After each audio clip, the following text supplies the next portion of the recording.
Council meeting went way beyond our usual time frame, and we're still waiting for Councilman Koretz. I believe he'll be on his way.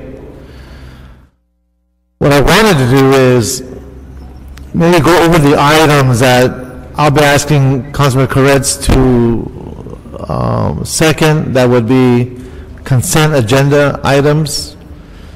And if they are in consent because there are no speaker cards on them, if you're here for those reasons, then we will have to keep you waiting any much longer. So, that much longer. So, my understanding is Councilman Koretz is on his way. Yes.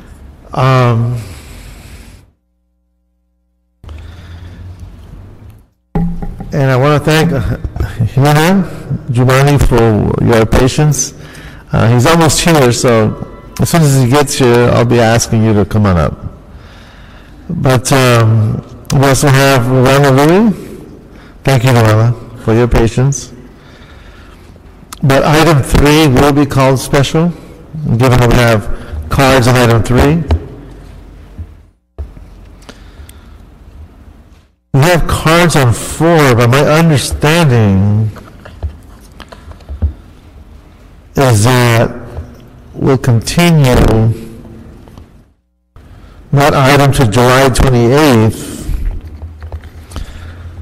But I do have 3 cards on them, and since you've made it here and you've waited, I would welcome your comments if you'd like to make those comments today, or if you'd like to wait till July 28th. I'll let you decide, but I'll keep going down the list while you think about it. Item 5, we also have quite a few cards. And that one is being continued to August 4th. And that one I will also leave it to you if you'd like to speak today, since you've been waiting so long. And we can continue it to August 4th. And we can give you a minute per card, per person. Only because I know you made the sacrifice to get here, and it's not easy to get parking, and you've been waiting. So I want to respect the fact that you made the trip out here. Item 6, I do have some clarification that I believe we need from the city attorney. Yes, please, can we clarify that now?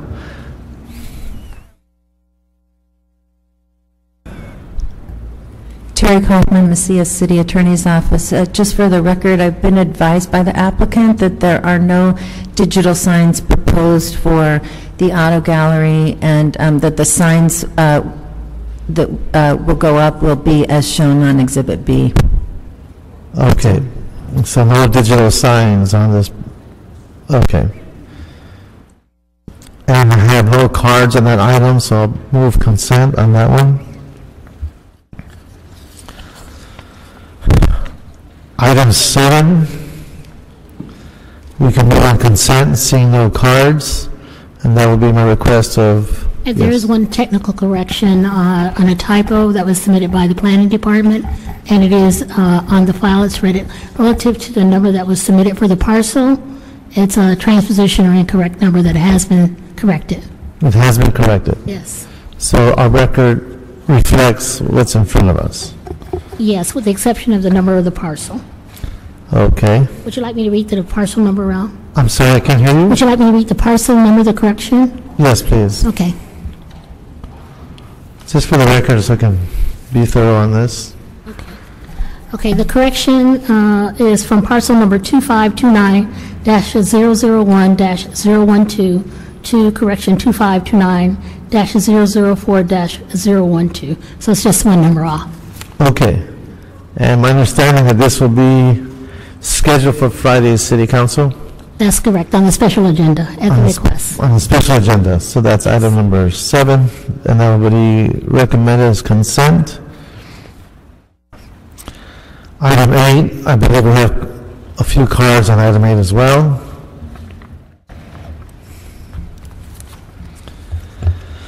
So that would be called special, although it is going to be, well, we'll just leave it at that. Item 9 we're going to continue to September 22nd.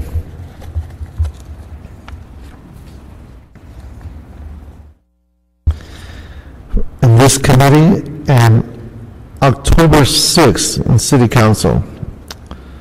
So that's item number 9. Item 10, we do have a few cards on that as well. Quite a few, actually.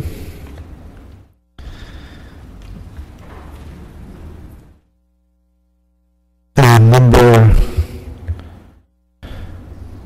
11 have quite a few cards as well. So that would be the actions recommended by this committee. So for those of you who are here on consent, that would be the recommended action. If Councilman Koretz does not get here, my actions will move forward as a report to the council. And I believe public hearing will also be continued there as well. So that being said, is there any word from Councilman Koretz? No, I haven't heard anything, Councilmember. You could certainly go ahead and proceed with hearing the commissioners. Okay. And get his concurrence before the end of the meeting. Okay, we'll do that. So if I can ask,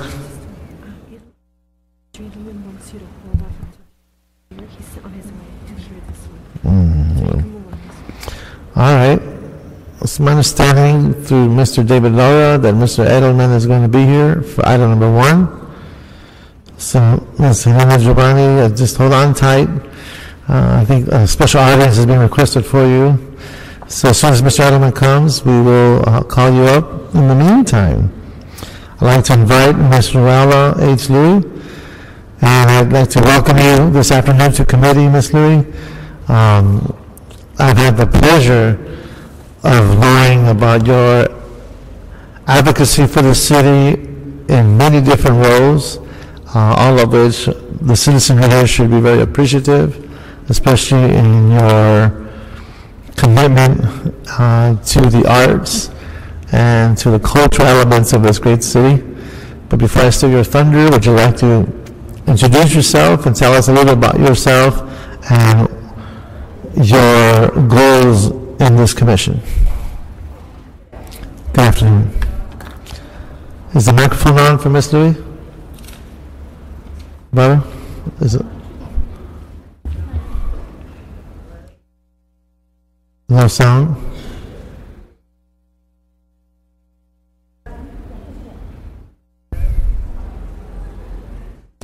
Okay, small technical difficulty.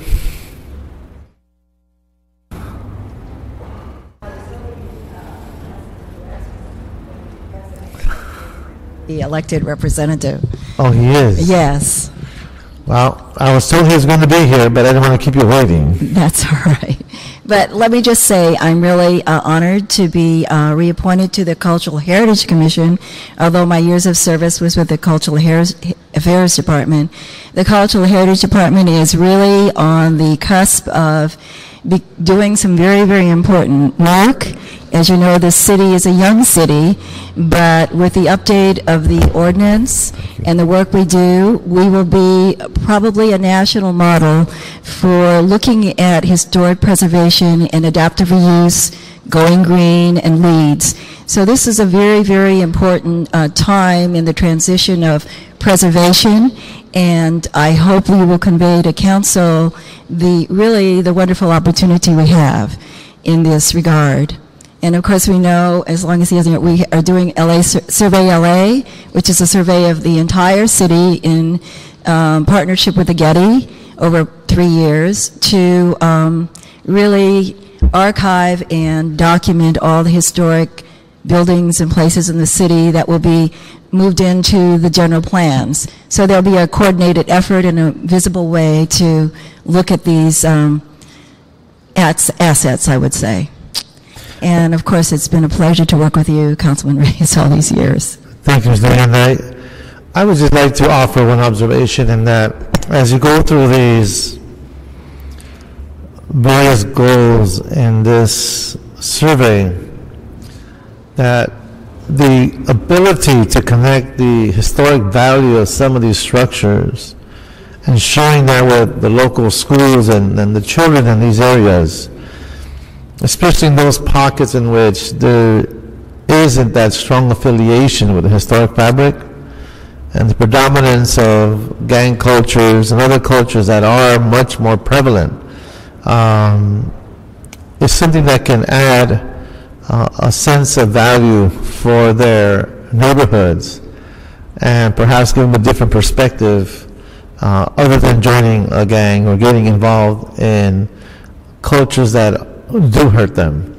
And in my neighborhood in Lincoln Heights, when I share with people that Cesar Chavez did a lot of organizing in a church off of Altura Street, right off of Griffin Avenue, the students from Lincoln High School are just blown away. They didn't realize that such a historic figure could be right there amongst them in a very special time of our history. So I would hope that that extension could be made and that connectivity. Well, I'd like to speak to it. You know, we have a very, very talented and knowledgeable Office of Historic Preservation. And within this survey, they have utilized students to work on this survey, and there is a completed project by one of the high schools, which I'm sure we'd be happy to share with you, where the students learned at the grassroots level about their communities. And as you know, I'm a native, and my school played your school, high school. These are important markers for our history in our city, and that's why I say that with this new ordinance, we can be provide leadership of looking at our assets and nationally have a model for how we preserve and take care of these assets and readapt them. So thank you again, and this is a reappointment. Yes. And we've been joined by Councilmember Paul Koretz, and before us, Councilmember Koretz is Ms. Ruella Louie, being reappointed to the Cultural Heritage Commission for the term ending June 30th. Any questions, observations, or comments? No, I would just say we've had a chance to meet, and I think she's done great work in the historic preservation arena, and I expect her to continue and look forward to working with her on projects in my district and elsewhere. Okay. May I add one more thing? When you're speaking to the youth of our community, as my guest, I have brought Marcus Sofer, who also lives in our district, and he was very interested in to see how government works. Well, thank you, Marcus. And the first thing you learn about government is patience.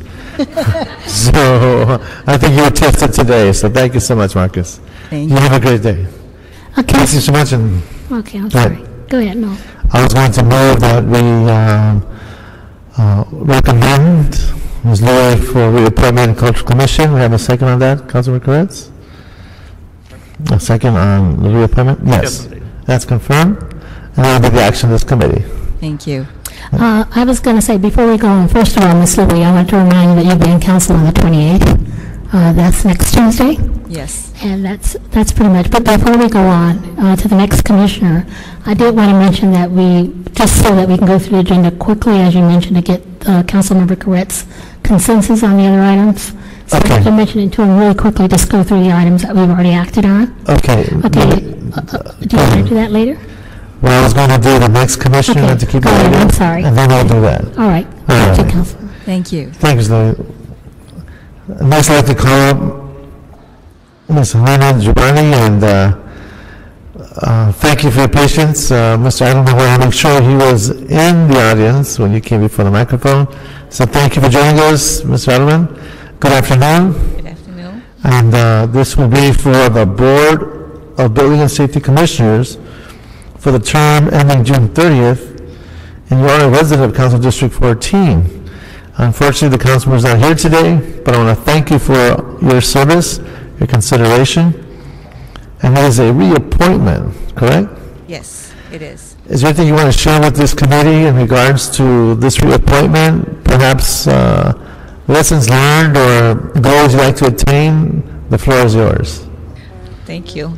I just want to say that I'm honored to be reappointed. I enjoy really my appointment, my serving the last 3 years, and I look forward to serving the residents of the city of Los Angeles. Any questions or observations, Councilmember? So I'd like to recommend we approve Ms. Helena Giovanni as reappointment. And that's been seconded. So that would be our actions committee. I want to thank you for your service. I know you do a lot for our city, and it's a lot of time that's being committed, so thank you so much for this reappointment. Thank you very much. Thank you. You have a great day. Ms. Giovanni's appointment will also be in council on the 28th. Okay.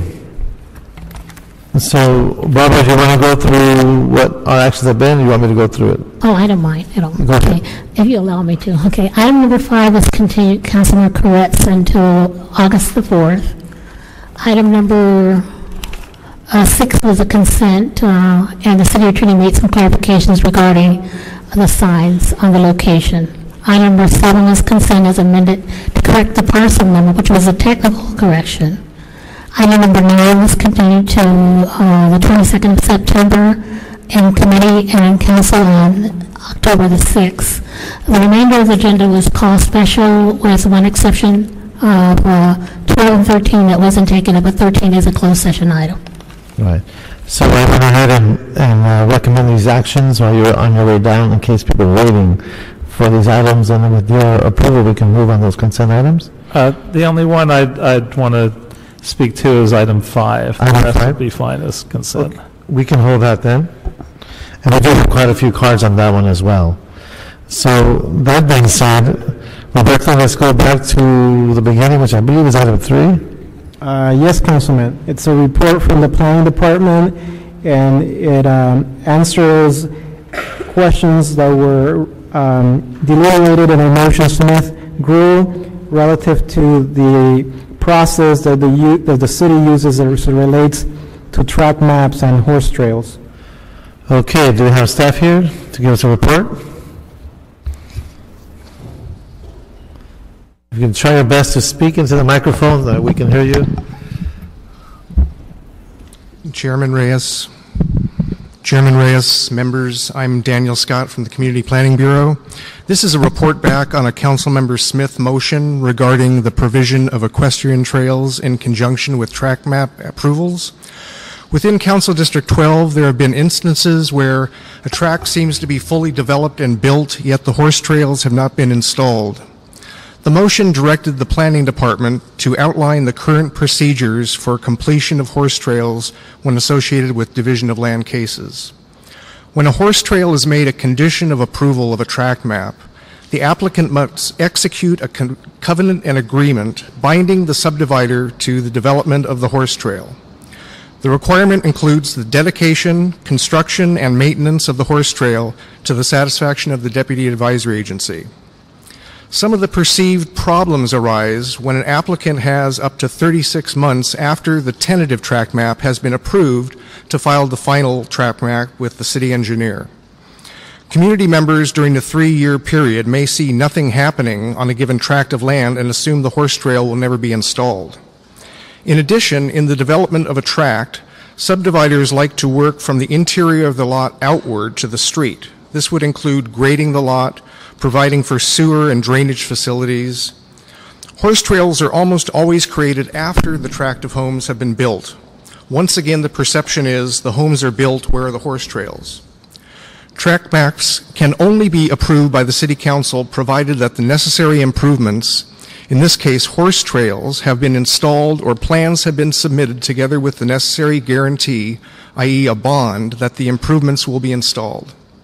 In reviewing individual tracts for compliance with any of their conditions of approval, the developer will not be able to get a certificate of occupancy until all the conditions of approval, including horse trails, have been complied with. Thank you. Thank you very much. We do have several cards on this, and again, Mr. Scott, what you've done is reviewed and addressed the concerns raised by the motion that was put forth and given us a summary. And is all this in writing? Yes, it is. It's in your report dated July 15th, and I've met extensively with Councilmember Smith's office on this issue. And is this material available to the public? Absolutely. I have extra copies here if anyone wants it. Could they get to it online? Yes, it should be online. If it's the same report that he submitted, that's dated July 15th, and Yes. it's on the council file and it is online. Okay, so those who are listening and those who are here today will have access to this information just to reinforce how the process works. That's correct. Thank you, sir. We do have several speaker cards. We have Electra Kruger, Mary Benson, Ida Talala, and then we'll have Phyllis Winger. So Electra Kruger, come on up. Good afternoon, ma'am. Yes, my name is Electra Kruger. I'm the current president of the Shadow Hills Property Owners Association. Shadow Hills is located in Council District 2 and has a history of being an equestrian community with a community plan and specific plan delineating in detail how multipurpose trails should be laid out as part of a development project. However, in our community as well as in the city as a whole, it's continually losing its cohesive trail network system because the city has no current standard procedure related to the creation of horse trails, nothing that dictates when in a development process a horse trail is to be established, such that despite being an integral part of our community plan, creation of multipurpose trails are often being overlooked. The city needs to define specific triggering factors that would ensure creation of multipurpose or equestrian trails to avoid having our trails being a mere afterthought. We strongly urge the planning department to prepare a standard procedure dictating when in the development process multipurpose trails are to be established, their functional design and layout, and a definition of triggering factors for the establishment of equestrian or multipurpose trails. This might best be accomplished with a very long overdue update of the city's hiking and equestrian trails master plan. Thank you. Thank you very much. Our next speaker, welcome. Good afternoon. Good afternoon, council members. My name is Mary Benson. I'm chair and director for the Los Angeles Trails Project. And what I have to say is the member of the planning department, Dan Scott, is very accurate in his description of the current procedure. The problem is there are various loopholes in that procedure that result in no trail. One of them is that frequently, the city engineer or the council member can reverse the condition and relieve the developer from putting in the trail after the hearing process. It's just written off as a deleted condition.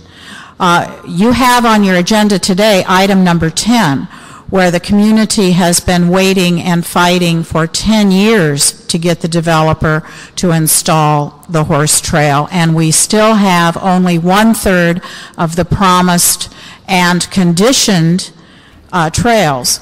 And there's over 50 instances where trails were requested in the original conditions and never happened.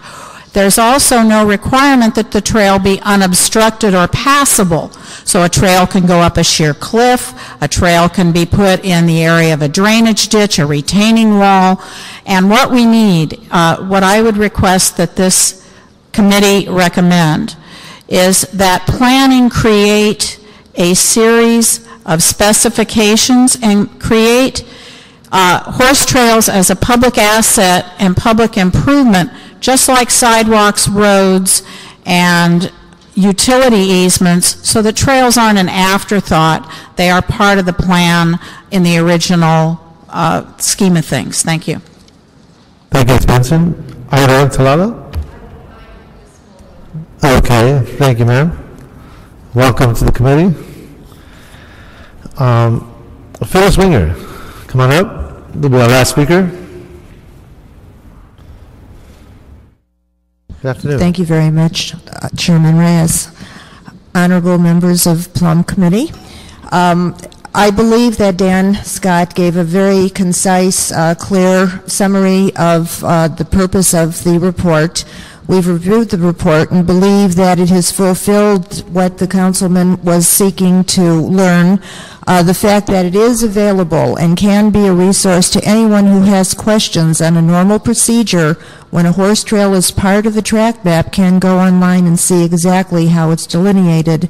It actually does fulfill what he has asked, and we would request that you adopt it this afternoon. Thank you very much. Ms. Winger, I know you've been in the trenches on this issue, and I won't say how long, but you and I go back.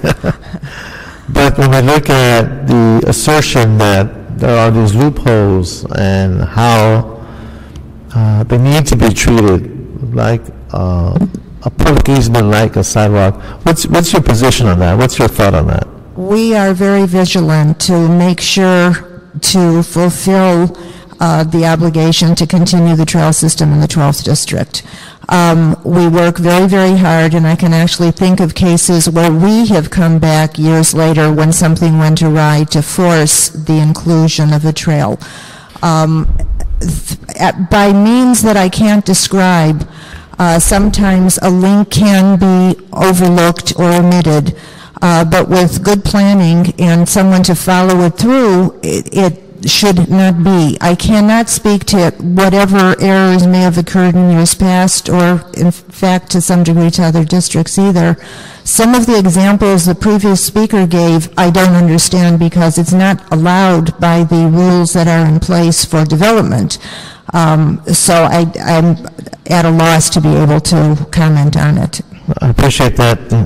So in terms of the objective of the motion as presented by your council member, do you feel that we've done what we needed to do to address the issue? I do. Okay. Any questions, Councilmember? Any observations? Okay. Other than it would seem if a developer has a way to get around this, that it would disrupt the whole process. So are we clear that a developer can't be exempted from the process? The developer doesn't have the discretion to get around it. If it is a requirement, it is a requirement. If something should occur where they want to remove a link, I would think, and I would like someone more knowledgeable than I, that it would have to go back through the process and have public review. I don't see how you can just carte blanche not fulfill a portion of a trail. That's a requirement of a tract. Okay. Thank you. Thank you, Mr. Hughes. So we will vote and file this item, and the information is available for informational purposes, and please feel free if there are other assertions or recommendations that you'd like to make on as a public participant. We're more than happy to hear them and evaluate them with the staff. So that being said, we'll note and file. Item 4 has been continued, but there are several cards here, and I'd like to provide you at least a minute to make your statement if you're still here. But that item has been continued to July 28th. We do have a Leonard Schaefer, a Richard Kearns, Mary Benson, and Diane Rosie, I believe. Are you still here? If you are, I'd like to come on up for a minute. And you're fine? Okay, sir. Thank you. Anyone else would like to come to the microphone and respect the fact that you're here? You'd like to come up and speak? Why don't you do so? You do have 1 minute. Come on up, sir. Hey, good afternoon. My name is Richard Kearns. I'm a long-term AIDS patient, AIDS survivor. I'm a medical cannabis patient. I'm here to talk about the ordinance today. I want to suggest to you that there are several different types of goodness. Goodness of commission and goodness of omission. For instance, we must tell the truth, okay? That's commission. We must not lie, all right? That's not omitting telling the truth. Neither one is a substitute for goodness, but what's more important is the idea of committing. Okay, putting goodness out there to begin with. I think it's really important in the fair and orderly implementation of the Medical Cannabis Act in California to put first opening legitimate clinics and then work with the community to close down the clinics that don't belong. Okay? But thank you, Mr. Kearns. I know you've been a very active person and show up in council quite a bit, and I thank you for your participation. Thank you for letting me do Thank you, sir. Ms. Benson, do you still would like to speak? Okay. Then, Rosie? Okay, ma'am. Thank you again. Thank you for your patience. So that's item 4 has been continued to July 28th. Our next item, Roberto? I believe it's item 5. Councilman Koretz had some concerns. Yes. It's a proposed ordinance to revise the hillside area definition and also a hillside area map. Councilmember, we have quite a bit of a stack, and I was going to offer a minute each since this has been continued to August 4th. And we can have them come and do a report if you'd like, for your benefit, and maybe ask questions if you'd like. No, none of that's necessary. The only thing I would ask is, rather than delaying it to August 4th, I've actually gotten considerable contact from folks, particularly in Sherman Oaks, that there was not adequate outreach to them. So I would ask that we continue it till the first meeting in September, and give staff direction to do outreach to the residents, and in particular the organizations representing Sherman Oaks Homeowners Association, Sherman Oaks Neighborhood Council, to give them adequate feedback, adequate opportunity for feedback, and clarify for them exactly what the ordinance change does. That sounds really good to me. Let's have staff come and introduce yourselves. We do have a request from Councilman Koretz for the Sherman Oaks area. They'd like to have the ability to meet with you, have this dialogue, further your outreach, and perhaps provide more insight and information so that when we do act upon this, it's being done with an informed body. Can I get your reaction to that request? Sure. Good afternoon, Chairman Reyes and Council Member Koretz. Betsy Wiseman for the Planning Department. We would be happy to go out and meet with the Sherman Oaks folks between now and that September date. I don't know if you want any follow-up from where we are currently and the issues that were raised at the last time we were before Plum. We were going to update you this afternoon on that. If you can, Mr. Koretz, we can ask for a Reader's Digest version, a quick sketch. I think that would be good, and then I would suggest anyone that wants to make speak? a brief statement, it's fine, or anyone that wants to wait till September 4th, fine with them. Okay, That so would be my suggestion. Okay, terrific. why don't we do this? Just give us a really rough, just a quick sketch of where you're at, and we do have a stack of folks. I'll go through the names, and I'll ask them if they want to take 1 minute, but why don't you go ahead, Ms. Weisman. Okay. Very, very briefly, this was a 3-part work program from baseline mansionization. The first part was applying the baseline regulations which prevent the McMansions and oversized homes on small lots in single-family neighborhoods. The first part of it only applied to areas which were designated as non-hillside and non-coastal. The second part of the work program was to revise the hillside definition and to refine our maps, because previously they were not based on actual topography. They were based more roughly before we had the ability to define lot by lot. So what's in front of you today are actual revised maps to include the areas that were called hillside in the past that we now are going to put into the baseline mansionization regs, and hillside will then be what is true hillside, or over 15% slope. The third part of our work program is not in front of you today, but I don't want you to lose sight of it, and that is doing the actual hillside regulations, and we need to complete those. We were given 2 years by City Council. We are into month 13 of that work program. Since the last Plum meeting on this item, several community members from Tarzana voiced some concerns about specific hillside areas and questioned the accuracy of our information on the maps. Staff provided maps to CD3, and CD3 took members of the community out, drove those areas, and gave us a list of addresses of specific lots, and we have verified the information on all of those as to whether they are or not, in fact, Hillside, and we can do something similar for Sherman Oaks. Thanks. I think one of the fundamental challenges from our last hearing is the interpretation of what is a hill and how does a residency fit on that hill in terms of its position given its topography and elevations and that whole definition of a hill. Yeah. And so how folks view that interpretation, I think, is going to vary from region to region.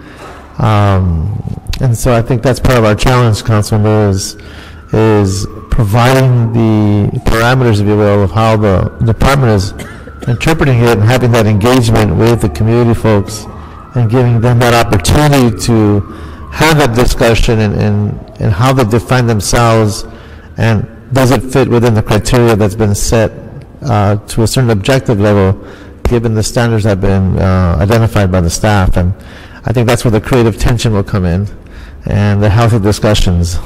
So that being said, any other questions for the staff, Councilmember? No, I just think clearly that discussion needs to happen in at least one part of the district. So if we can extend the time for that purpose, I think it'll be helpful to everyone. If the staff is fine with it, I'm okay with that too, as long as, again, we have a process that has that integrity of public participation. Yes. I think that's crucial. So staff understands and we're okay with that. Okay, great. Just before you call the speaker cards, we do have a neighborhood impact statement from the Encino Neighborhood Council and comments from the Tarzana Neighborhood Council for the record. Okay, thank you very much. I'm going to step out for a couple of minutes. Would you mind calling the cards? And just call them up and give me 1 minute each? I'll be right back. Okay, the first speaker is Robert Anderson, to be followed by Donald Keller.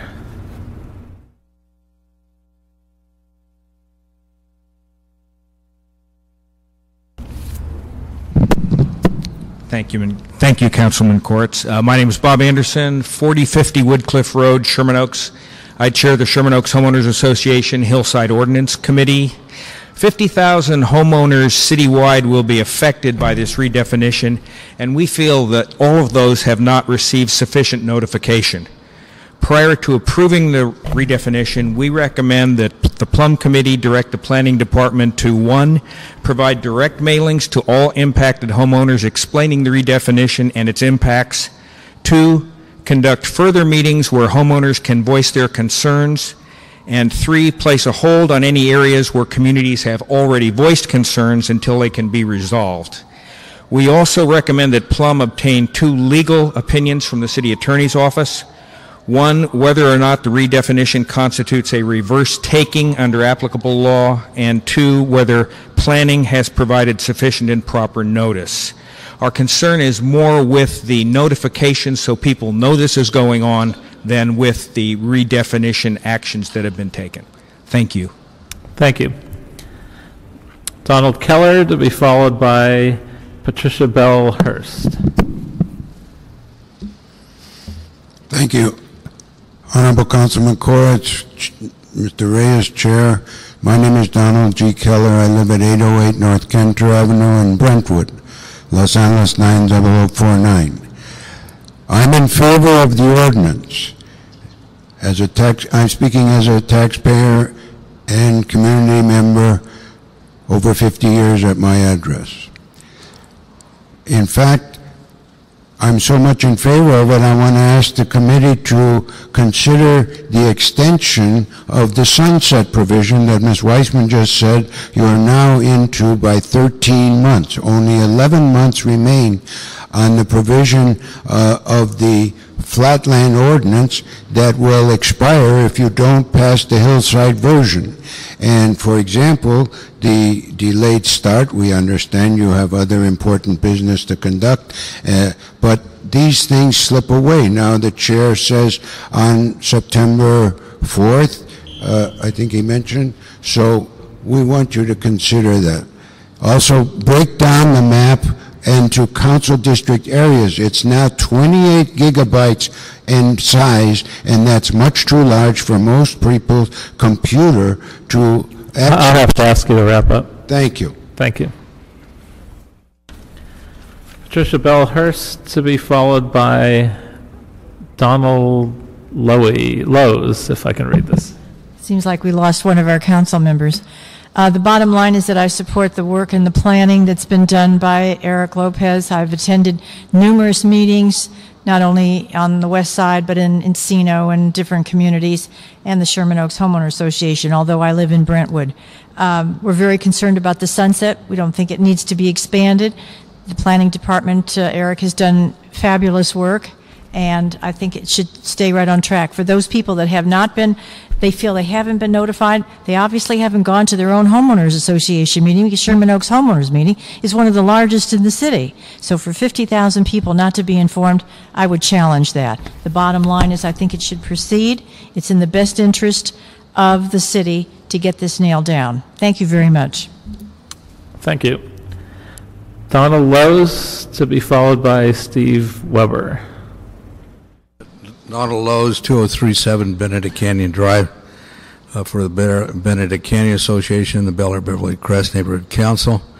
Councilman Koretz, you look very good in that chair. I hope you find it becomes comfortable. We'd like to emphasize the issue of the sunset clause. The staff has done really remarkable good thought, and that's facing us. And I hope you can give them direction that while they're doing what the idea of further communication is, that they don't stop their good work in helping to get to the issues that affect the hillsides. It's very important that that get done.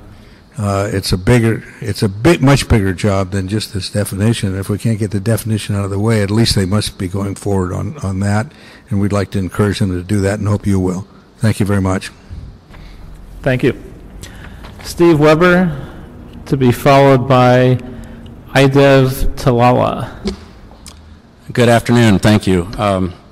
My name is Steve Weber. I live in Tarzana. I'm in one of the flat residential acre lots that's being affected by this reassignment of the hillside definition. And I'm here to express my request for your help, your urgent help, to enact the hillside definition to provide me and my neighbors with the benefits and protection of the BMO. We really can't wait too much longer. I have spoken to most of my neighbors in the area, and they support my feelings and feel the same way. In order to prevent continued destruction of our neighborhood character, we need to act swiftly. The BMO, the baseline legislation, is a wisely crafted blessing for hundreds of people who live in the single-family homes that are currently, I feel, threatened by real estate interests who view our homes as targets to tear down and rebuild these outrageous structures.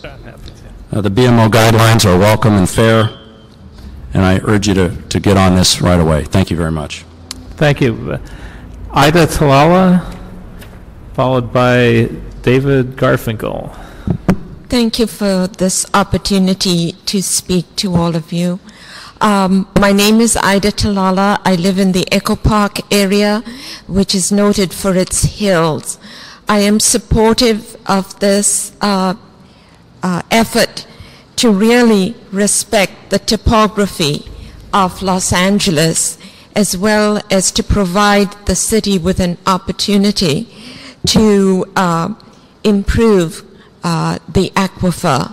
Because if we don't recognize our hillside as being valued, then I think there is an immense loss. I am supportive of the work done by the staff, and I thank you all for this work. Thank you. Thank you. David Garfinkel, to be followed by Kathy Del Donna, if I'm reading this correctly. I'm Dave Garfinkel. I'm president of the Tarzana Property Owners Association, member of the board of the Tarzana Neighborhood Council and the Tarzana Community and Cultural Center. The Tarzana Property Owners Association has voted in favor of immediate support of the ordinance. We're concerned, as Steve Weber indicated, with time delays allowing additional mansionization to impact our neighborhood. What the ordinance does is use a rational topographical definition of hillsides rather than an arbitrary line, because it was simple to use Ventura Boulevard and Sunset Boulevard as the boundaries. So we urge immediate passage. There is some concern about mistakes that have made, maybe perhaps errors in the maps. We feel that a simple method of resolving those could be established. You heard that some of the Tarzana concerns were already addressed. If that's not sufficient, then we feel the Area Planning Commission could certainly adjudicate any additional disputes. Thank you very much. Thank you. Kathy Deldana, to be followed by Leonard Schaefer. Kathy Deladani, and I'm representing the Tarzana Neighborhood Council, which is representing the stakeholders in Tarzana. We are not part of the Tarzana Property Owners Association. Thank you very much for the continuance. We've been working with the planning department on it, and we still have some things to work out, because we feel that there's one particular area you have in the letter that I've dropped off today, is that there's one area that is definitely over a 15% slope that has to be addressed as hillside and not flatlands, and there's a couple of other issues too, but we'll get them done, and we'll be meeting with Eric Lopez and try to work it out so that there's a correct map, so you won't have a bunch of lawsuits following you. Thank you. That's a relief. Thank you. Yeah, that sounds good. Leonard Schaefer. Okay, he'll be back. Mary Benson, to be followed by Lori McNamara, again, if I'm reading this correctly. Council members, my name is Mary Benson, and I'm chair of the Sun Valley Neighborhood Council Land Use Committee. And our areas up in the Northeast Valley also need protection as soon as possible, especially Sunland, Tahunga, and those areas. And I would urge that a mechanism by which, whether it's hillside or not, can be incorporated into the ordinance if there is a discrepancy or an argument. But other than that, that this move forward with all due speed. Thank you. Thank you. Laura McNamara, or McNamark, hard to read. Yeah, hi, McNamara. I live at 5443 Ora Avenue, and that's one of it's flat south of the boulevard in Tarzana. And I have a double stroller. I have two kids, and let me tell you, I've never seen a better map of what's flat and what's hillside ever, because I would know, trust me. I really urge the implementation, with all due respect to the Sherman Oaks people that are complaining they're not notified when they're notified, that this be implemented as soon as possible, because there will be a tipping point in these neighborhoods. And this should be a planning commission decision. And it's after months of negotiation and public comment and compromise and study, the baseline mansionization ordinance was unanimously passed because of overwhelming public support. And it's just plain unfair that our community south of the boulevard in Tarzana is not protected by this code. We chose this neighborhood because of its special characteristics, and we urge its implementation. Thank you so much. Thank you. Stephen Block, to be followed by Dale Shepard. Thank you. He declines. Okay, Dale Shepard is also declined. Jonathan Brand. Okay, he passed as well. Diane Rosen.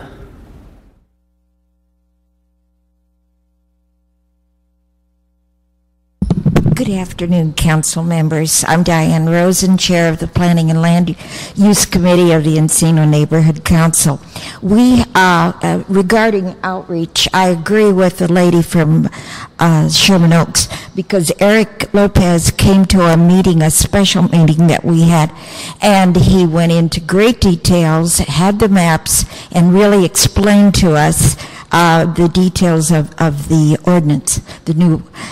We had a special meeting on the 14th of our council to vote to approve the ordinance as it is written, the amended ordinance as you're writing it. Thank you. Thank you. Barbara Monahan Brooke.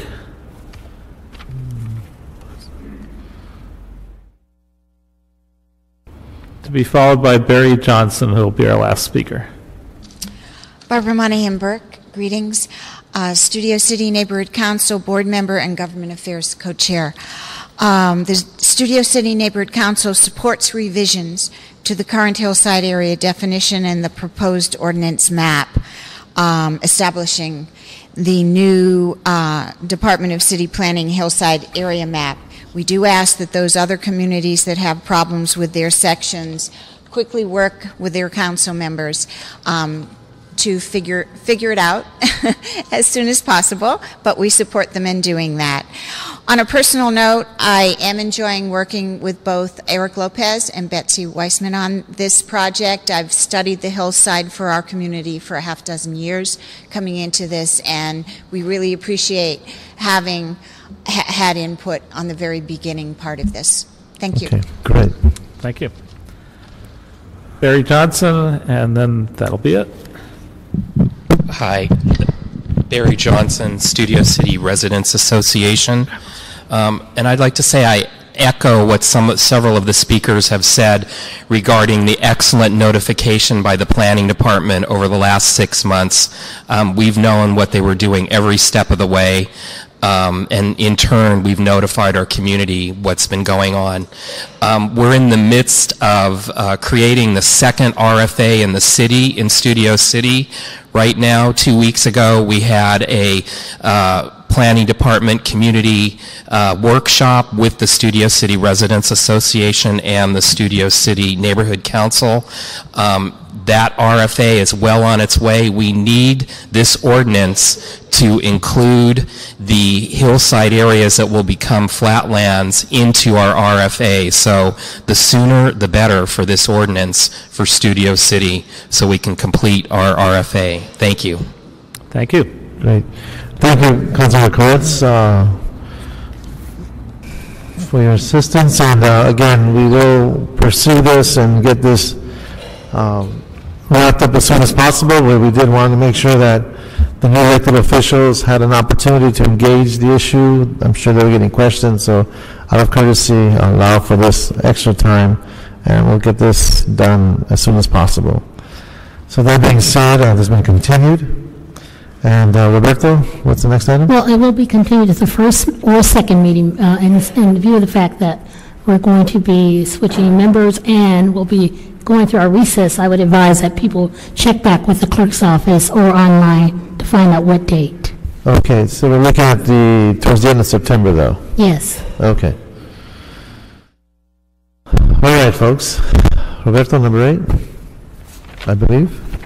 Yes, Councilman. What's before you is a general plan amendment and a zone change. It has to do with a change of use from an office, from a school to an office building.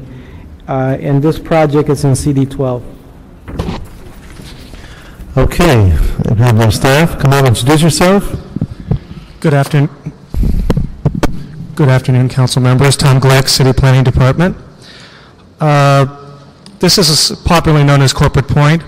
It's an 80-acre industrial site that was built in the 50s in Chatsworth. The applicant in this case is asking for the, as was described, the plan amendment and the zone change to rezone the entire site now to an industrial zone. Planning Commission on February 26th, and actually the determination came out on May 22nd, approved the plan amendment from agriculture to limited industrial, and the zone change from A1 to M1 with conditions, as well as the commercial corner approval and the site plan review. I just want to acknowledge that this is a lot of public outreach. There was a lot of concern expressed at my public hearing in December. A lot of attendance from the public. The applicant is actually here to present. The council office is here, but the applicant can present the outreach they have done since Planning Commission approved this project on the 26th of February. They've done a tremendous amount of outreach to make the people who came out of Planning Commission more comfortable with what the approval was, and they're going to speak to that. So I'll sit back. If I have any questions, I'll be happy. You have any questions, I'll be happy to answer them. So you want the applicant to do a brief overview? I think they'd like to do it. They're already, you can see they're starting to set up, so. You're the staff person, you determine. I'm the staff person. Yeah, I told them to come and be prepared for a presentation on what the approval is, but I'm happy to answer any questions that you might have regarding the approval. Well, why don't they do a real quick presentation to make sure both of us can understand the action taken by Planning Commission in terms of... No, I'll be happy to go over the action taken by Planning Commission if whatever's more efficient. Okay, I think it's more efficient for the applicant to propose exactly what they're doing.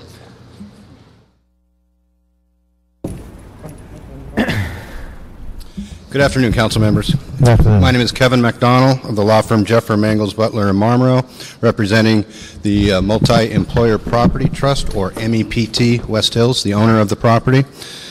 Very briefly, this is a general plan amendment and zone change from minimum residential density A1 zone to light industrial M1 zone. It involves approximately 50 acres of the subject property lying roughly upper approximate one-third of the property of about 30 acres or so was the subject of a similar action over 10 years ago, changing that zone from A1 to M1 at that time. This site has been long used for light industrial uses, occupied by defense contractors since the close of World War II, and we propose to basically bring the zoning into consistency with that established use. The use is going to continue to be light industrial, light manufacturing type, research and development type uses, which it has, as I say, been the dominating use of the property ever since. So that's the quick summary. It involves construction of a couple new buildings and conversion of an existing school building, which was known as the DeVry building. Maybe I can bring the microphone over. This is the existing DeVry building, has not been operating for several years now. The application includes converting that to an office use. It also includes the construction of a 969 space parking structure at this portion of the property. Also includes these two additional office buildings that will be included as a part of the project. So when you look at these changes, it's new construction, correct? Was it retrofitting? The new construction involves these three buildings, two office buildings and a parking structure, and the existing construction is a change of use of the existing school building, the DeVry building, to an office use. So when you look at the streets coming into this facility, are there any is there a nexus in terms of improvements or mitigation, or is the infrastructure able to sustain the new trips that are being generated by these new uses? There are specific conditions that have been adopted or required by the City Planning Commission in terms of improving the infrastructure. There are no new streets or vehicle circulation routes that are part of this project, but we do have conditions that we must adhere to enhance the circulation, both vehicular and pedestrian.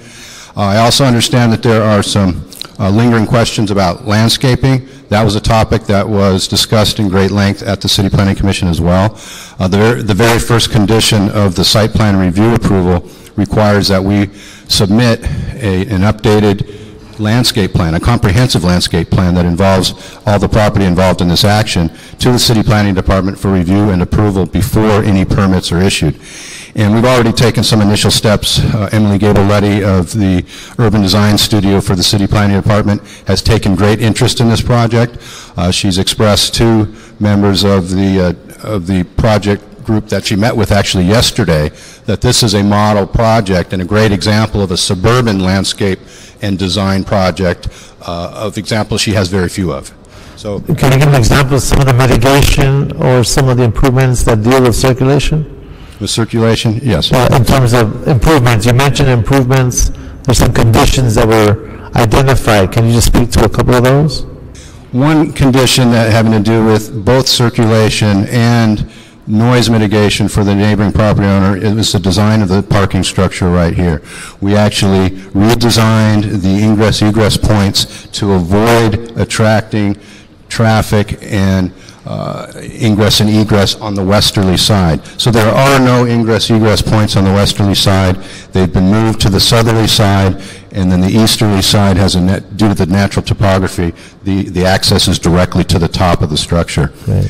Throughout the property, including along Roscoe Boulevard, we've been asked to enhance some pedestrian and exercise type facilities that were left over from several decades ago. Part of our conditions are to revive those amenities and to provide those improvements in terms of pedestrian circulation and encourage pedestrian activity. We've also been asked by the urban design unit as a part of our site plan conditions to provide incentives for public transportation and incentives for carpooling and those kinds of things to reduce trips. Right, and that's again, I applaud you and the applicant and the folks who are pushing forward, understanding that you're incorporating these improvements. Just one last question: when we talk about permeable surfaces and groundwater recharge, and looking at the surface of the parking, is that being looked at? Is that what the urban design people are looking at as well? Those are all part of the things we're going to be working with in the final design, yes. Great, great. And I would like to mention one other point, and staff mentioned this, and I want to echo this, that this project is a project that is well needed in this city. It represents many fine opportunities for good quality jobs, and it's to the benefit of a hardworking neighborhood and a project design team. Our group had met with representatives of the neighborhood before the City Planning Commission hearing, and indeed even since. And I want to bring to your attention a June 17, 2009 letter that I had submitted via the city clerk's office some time ago that reflects an understanding between the West Hills Neighborhood Preservation Committee, the Hidden Lake Homeowners Association, and the West Hills Neighborhood Watch Group, as well as the ownership representation of MEPT. And it incorporates a few additional mitigation measures having to do with the parking garage design, noise control mitigation, and possibility of a fence construction. And I would just like the committee to review that, and if you feel appropriate, we would support having those additional measures included as additional conditions to the City Planning Commission report. Okay, and time coming up, the assertion and request has just been made. Can you give us your reaction to that? Yes. And we should incorporate and adopt what was just recommended in that letter? Yes. Okay. Yes. All right. And I think the council office is here and will agree to that too. Okay, and I was going to ask them, but thank you for that as well. What I'd like to do is go through the speaker cards, unless there are any questions from Councilman Koretz. I was just going to ask, I'm not sure if I heard specifically what this project will do in terms of trip generation. Well, they have their traffic engineer. The traffic, in terms of the trip generation, there is traffic that will be generated from this project. Several mitigation measures were incorporated in the project approval as a result of the traffic study and the subsequent approval by the Department of Transportation. As an example, they are required to join a TMO as one of the requirements. They are required to improve the Roscoe frontage. They are required to have their final access and egress plans and internal circulation plans reviewed. They are, as part of the traffic approval, they are going to satisfy all the requirements that DOT has imposed on them. Okay, so no significant increase in trip generation as netting after all these mitigations. No, and actually what happened in this project is originally as proposed, they had a large retail component along the frontage that the applicant wanted. That was removed for the community's concerns about traffic. So once that retail component was removed, the traffic concerns from the community pretty much were erased. I mean, there are probably some lingering ones, but that was their main concern traffic-wise. Thank you. Okay. Okay, thank you, Tom. We do have other speak cards on this. We have Mr. Brad Cox. Like to come on up. Your friend? Okay, thank you, sir. We have Stuart Waldman. And then we have Charlene Rothstein. And then Katie McDonald. Good afternoon, sir. Hi. Stuart Waldman. I'm president of the Valley Industry and Commerce Association, VICA. I represent over 300 businesses in the San Fernando Valley that employs more than 50,000 employees. The Valley business community supports the Corporate Point at West Hills project. This is a project that's going to create 1,700 new permanent jobs. It's going to create hundreds of good-paying temporary construction jobs, and it will pump millions of dollars of tax revenue into the city's coffers. We hope that you'll support it. Thank you. Thank you, sir. Charlene Wilson. Good afternoon, ma'am. Good afternoon. I think, did you see the letter that we submitted from the West Hills Neighborhood Council? It's a formal request for a landscape plan. Mr. Ken Kadich from Trammell Crow did tell me today that they are working with the Urban Design Center, and we do appreciate that, and I will work with them on that as well. However, we really want to do our due diligence as a council and protect the surrounding community. This project is quite large, and it's surrounded on 3 sides by heavy residential. So we'd like to see that vision clearly. Now, and that's brings the question, Tom. When you come up to the microphone, please. Just hang in there, ma'am. It was mentioned that there's going to be an urban design review of how to deal with the landscaping and the improvements. Now, once that is done, how will it be enforced? Given that there's going to be council action soon after this, if this commitment is being made now, yet that urban design recommendations have yet to be articulated, how are you going to enforce it? Well, in this case, the conditions were imposed that they would have to come back to the Urban Design Studio. As far as the enforcement, the Urban Design Studio, prior to the issuance of a building permit, they won't get a building permit until the Urban Design Studio has signed off. So it's the C of O? Yes, I'm sorry. No, that's a building permit. We're going building to permit, certificate of occupancy. Yeah. These are all methods by which Planning to doesn't have ensure. the final sign off on the C of O. It's building permit that we would have. It's the building permit is the answer to your question. We would enforce it at the building permit process. Okay, so if you have a stakeholder like this neighborhood council who wants to know what it will look like, at what phase are they informed? At what point are they made aware of those conclusions? Technically, they are informed at the time the applicant files for the building permit.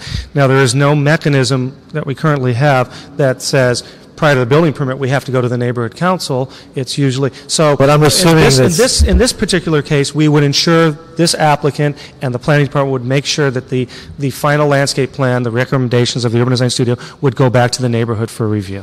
I think they would stipulate to that. I think the council office would be happy with that. Okay. We can also put a condition. Tom, just hold on for a second. Okay. I know Mr. Cox has a great history of working with communities and other projects. I think the issue here is timing. So there's a time frame for this development. Then I believe between yourself and the staff, along with the council office, there should be some coordination so they're not left in the dark as to when it's going to happen. I understand there's no mechanism, but there is a level of coordination occurring already that's informal. So my question to you is it the council office? Is it the staff? Is it the principal of this development who's communicating with the neighborhood council? Who is doing that coordination? In this case, it would be both the applicant and the council office. Is the council office in the room? Let's come on up. Mr. Speaker, I just want to give the neighborhood council some level of specificity, or how do you think this could be handled, given that they have the concerns about the landscaping? I agree with Mr. Glick that the ultimate design that is coming forward needs to go to the neighborhood council for review. Our office was not party to the letter that Ms. Rothstein referenced. So this is new stuff that I'm hearing now. We haven't had a chance to review it. We haven't had a chance to discuss it and come to a reasonable way to say this makes the most sense for the vehicle to take the ultimate plan back to the neighborhood council. To date, a lot of the coordination has been directly with the developer and the community. I believe that has worked and can still continue to work with notice so that the council office is aware of what is transpiring and doesn't stay in the dark and knows that it is in fact going forward in a timely manner. So would it be, I want to make sure I'm staying within your comfort margin, would it be appropriate to say that without delaying this project and allowing for the timeframes to continue moving forward, that the neighborhood council could be informed of whatever urban design concepts emerge from that discussion and get that to them as soon as possible? Are you saying in an evolving fashion or when it is complete? I'm asking you what would be the best approach so that at least we can say to the neighborhood council that they will be informed. I think when the design is at a completed point, the neighborhood council should be informed for comment and, if necessary, modification. Okay. Okay. Mr. Glick, is there a time frame for that, given when this is going to go before the staff? My understanding from the applicant is they're anxious to pull permits now. So the time frame could be as soon as they start drawing their final architectural plans, probably November or December. If they're going to pull permits now, there was a statement made that urban design was being addressed, landscaping plans were going to be adopted. That's what the representative said. I heard him say something different to me. Well, I'm just echoing what he said. I didn't hear his timing on this, but my understanding was as they move forward, we were not going to, now they'll start doing architectural plans. Can you shed some light in terms of process? Because you did mention urban design, that there is someone looking at the landscaping. There's landscaping plans. I'm hearing from the neighborhood council. They'd like to hear from it. I'm hearing from the council office. They'd like to be supportive once your designs are completed. Is there a target date for completion of these landscape design plans? I can't tell you a specific target date right now, but we intend to move forward as quickly as we can. But the control that the condition imposes, and I believe it's condition C1 under site plan review, it expressly provides for a final landscape plan to be approved by the city planning department prior to the issuance of any permits. Okay. Which gives you great control because nothing can happen until that's approved. Can we, and again, I don't want to delay your project, so I want to keep within the time frames that you already have. Can we allow the neighborhood council at least have a week to review and make comment? I think with the direction and control of the urban design unit, that's quite doable. We've worked into a relationship here, I think, up to this point, and as Ms. Winger has alluded, I think that can continue. But I think it's important that we have one central focus of control, and I think that would be the urban design unit with the city planning department. I'm fine with that. I just want to make sure that they feel they're including the process without delaying your project. Yes, thank you. Are we comfortable with that? So, Ms. Rustin, would that come on up? I just want to clear what has been stated, given your concern. Are you comfortable with what we have agreed upon? Yes, if the plan is brought to the council, I'm sure we could get back to Trammell Crow within a week, and should be no problem. Okay, the key here is not to delay, but to have input. Absolutely. Okay. Thank you. Okay, so that would be the way we move forward. Okay, so now with Ms. Rustin, we have Kevin McDonald. That is it. No more questions from my part. Do you have any questions? Okay, our next speaker then will be Neil Holdridge, I believe. Okay, Mr. Slauson. And then we have Jeremy O'Kane, and then we have Phyllis to conclude. Good afternoon, sir. Good afternoon, Councilman Reyes, Councilman Koretz. I'm Richard Slauson. I'm the Executive Secretary of the LA and Orange County Building Trades Council, representing 140,000 craft families throughout the two-county area. And just to let you know, we are part investors in this through our pension funds, the Multi-Employer Property Trust, which develops projects around the country. And this is one of those that has been serving our communities throughout Los Angeles with jobs, with opportunities, not only in construction but in the professions as well, for over a decade since MEPT has been the owner, and for over 5 decades since this facility has been providing jobs in the West Hills area. We're very supportive of this project. In meetings with MEPT and Trammell Crow over the development process, we know that they have outreach to the community. This project will provide over 600 jobs, over 120 apprenticeship positions, and we're strongly supportive and hope you adopt the recommendations today. Thank you. Thank you, Mr. Slauson. John O'Kane.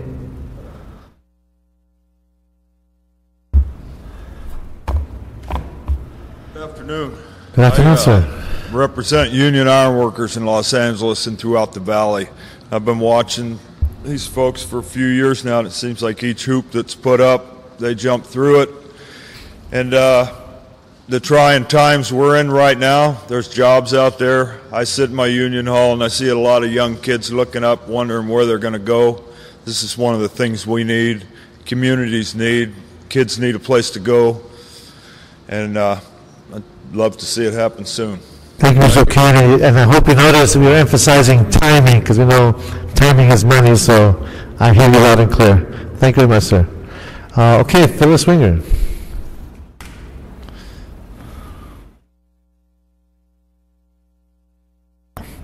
Thank you again. Phyllis Winger, representing Councilman Greg Smith.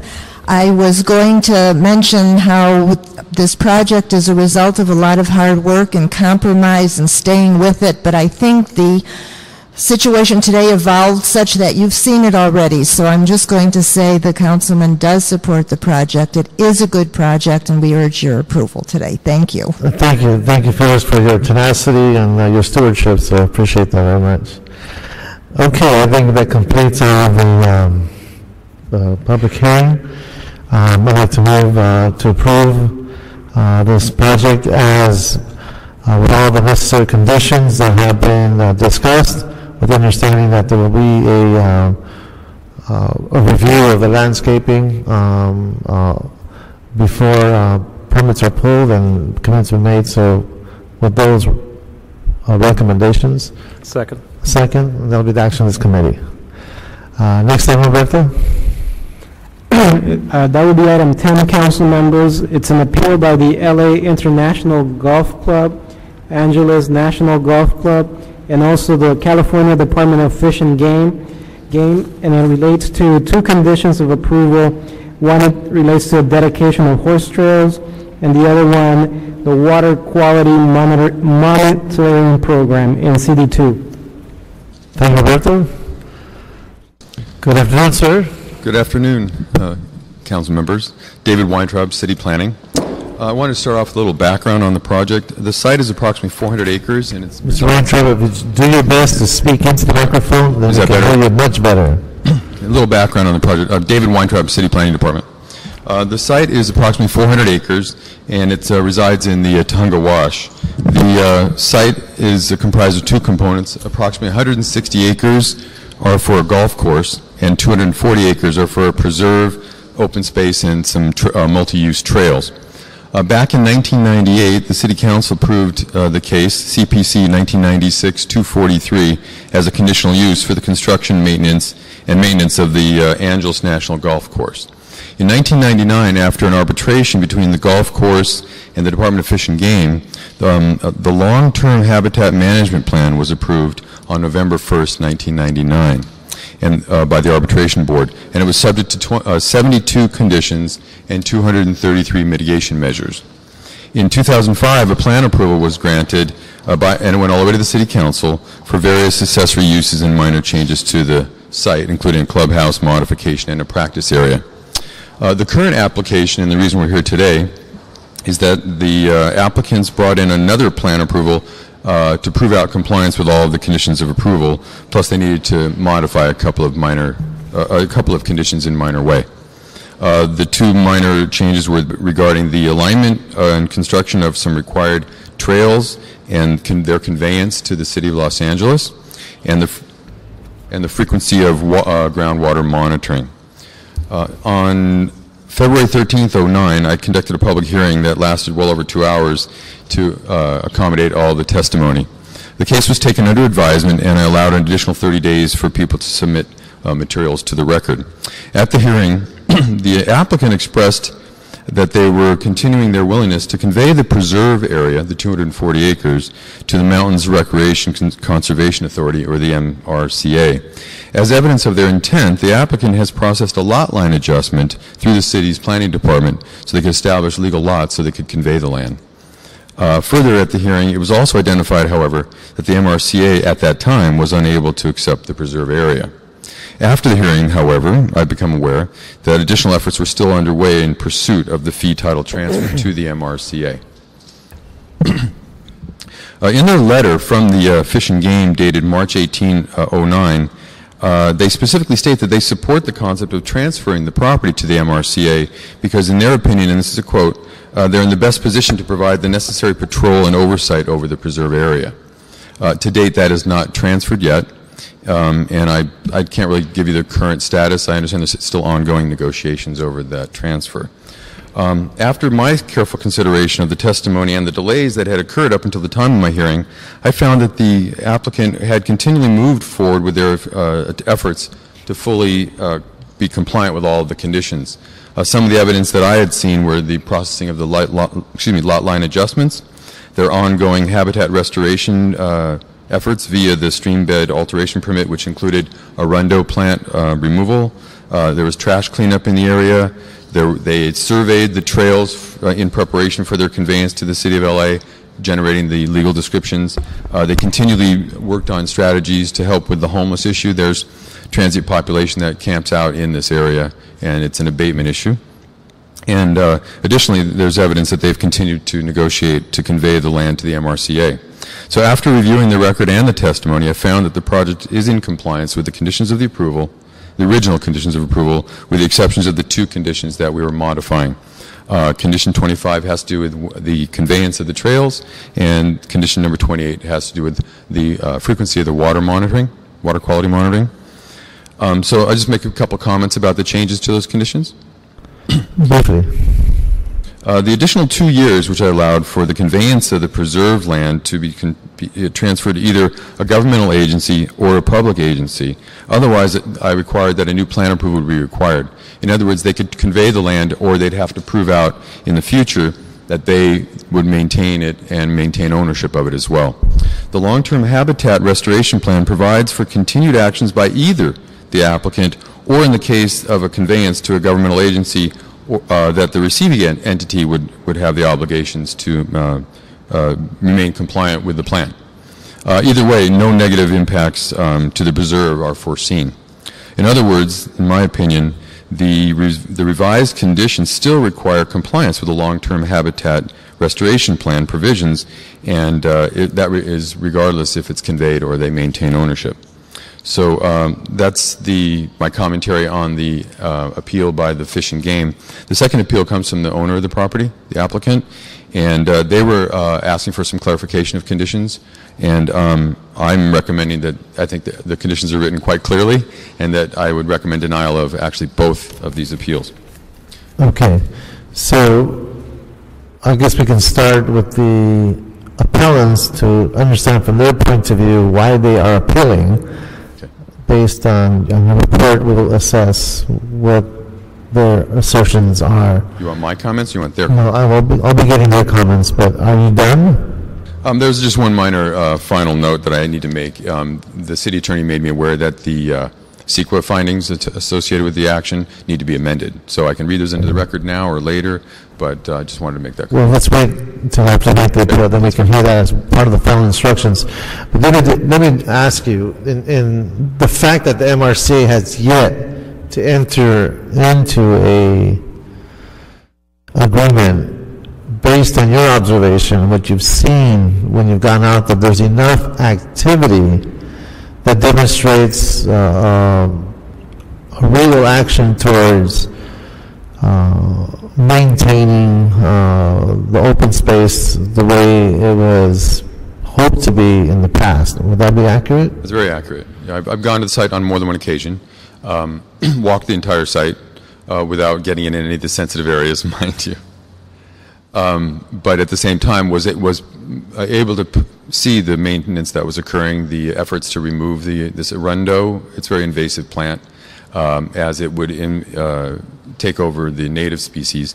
The efforts that were ongoing to convey the land unfortunately take a lot of calendar time, and they haven't been accomplished yet. So as far as the conveyance goes, that is not accomplished. Everyone's acknowledging that.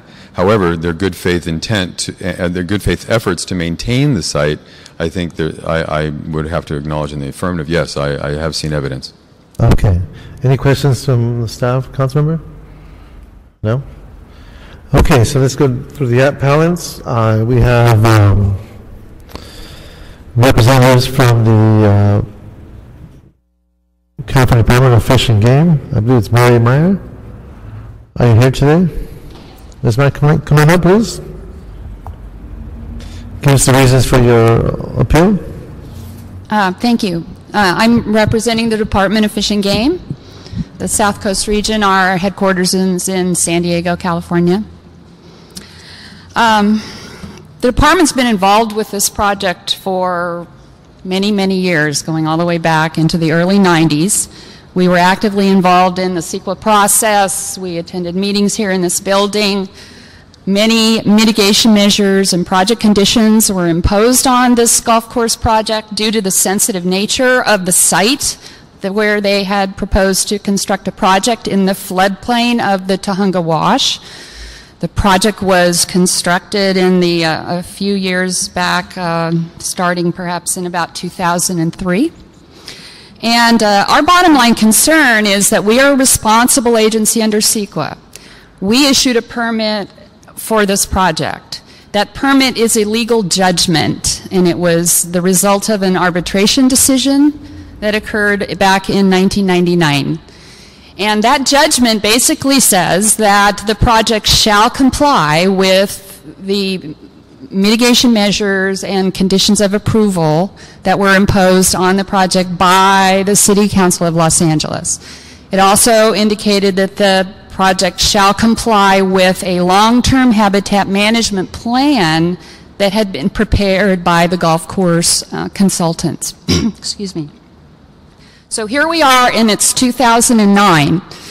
From what we have been able to determine, there are a number of specific mitigation measures and project conditions which were not complied with.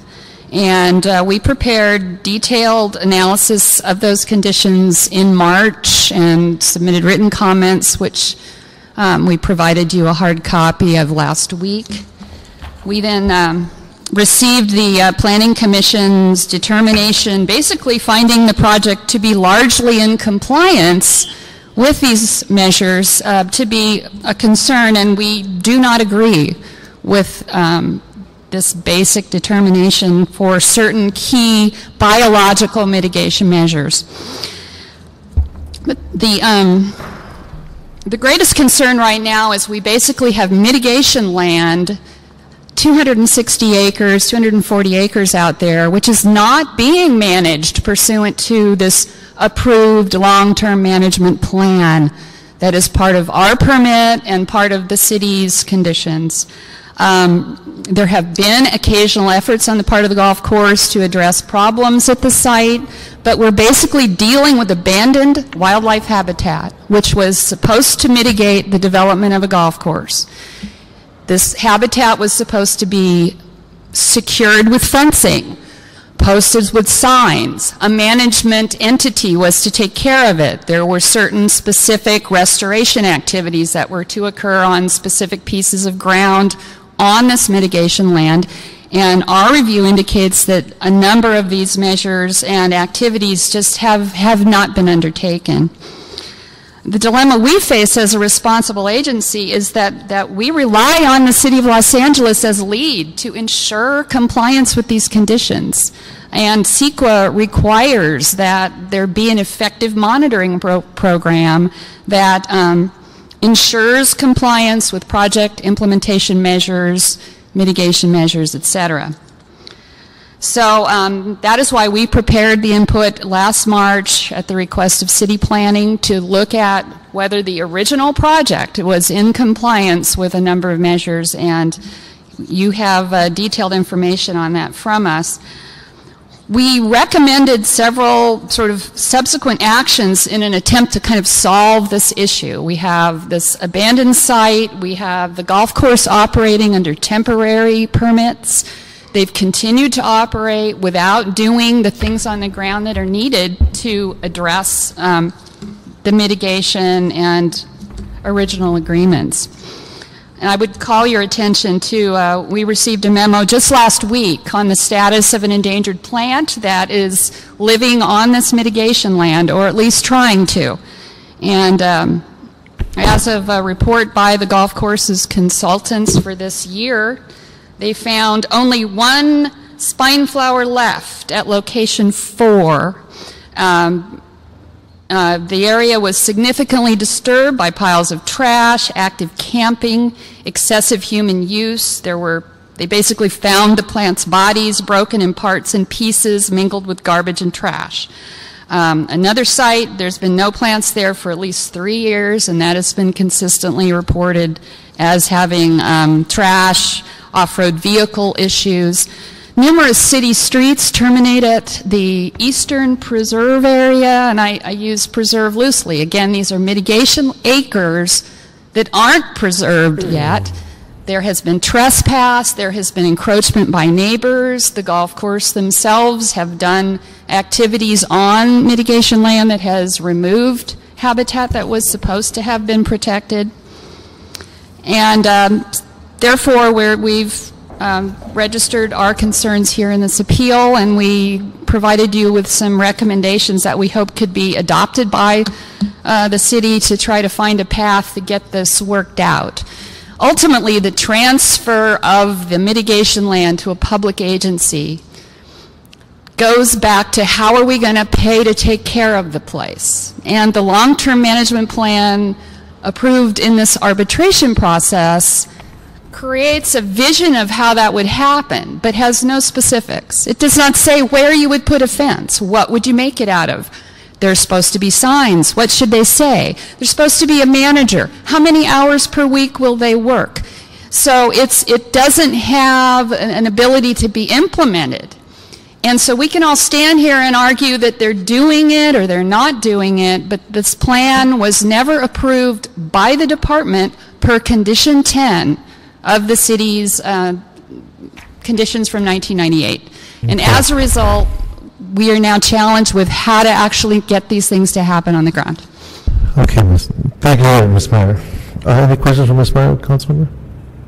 I'm not sure if the question is for her, but I'm new to this process, but it sounds like this has been allowed to be mishandled for a considerable period of time. So my question is, I guess, of staff and of you as a colleague, what do we do to resolve that? Well, what I'd like to do is finishing all the public hearing cards.